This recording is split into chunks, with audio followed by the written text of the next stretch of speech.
gaalkacyo kaliya kuma fila dawladda hoose horumarkeeda waxay hadda wadaan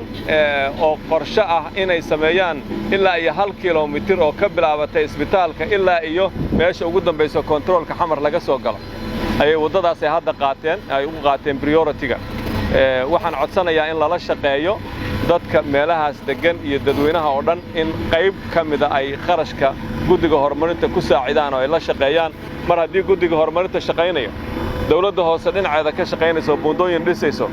dawladdii dhexe ay inala garab taagan tahay inay dhismayaashan wadadan samayso mudug gaar ahaan degma gaalkacyo waa hubaal inay yeelanayso xilli kooban muuqaal ka duwan muuqaalkeedii hore waana taastaan raadinayno oo u istaagnay dhammaanteen ilaah baa wax guuleeya ilaah baan weydiisanaynaa in lagu guuleeyo laakiin hawshii waa socotaa gaalkacyo gaar ahaan degma gaalkacyo waa dhaqaaqday halkaasaan maraynaa yaynaan dib u noqonin hal caqabad baan haysataa reer gaalkacyo maxay tahay waa amniga hawsha labaad oo aan ka shaqaynaynaa waa amniga qabiil baa qabiil dilay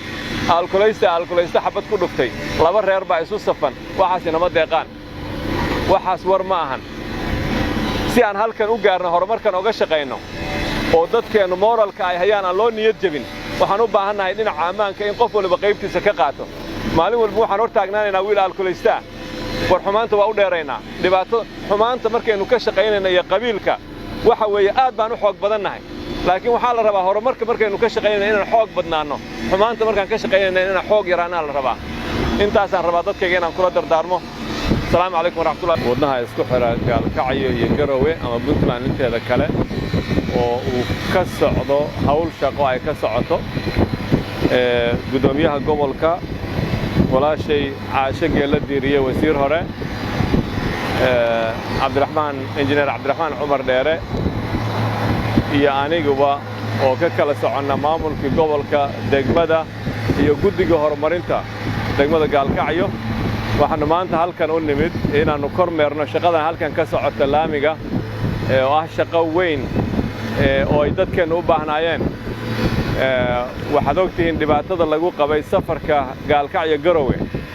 gaar ahaanna inta u dhaxaysa cagaaran iyo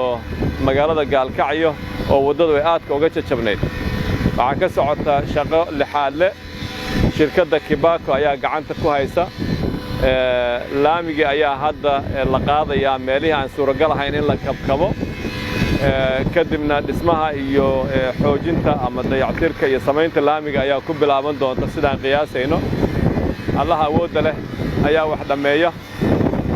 waxaanu Allah awoodda looga mahad celinaynaa suuragalka hawshan uu suurageliyey markaas kadibna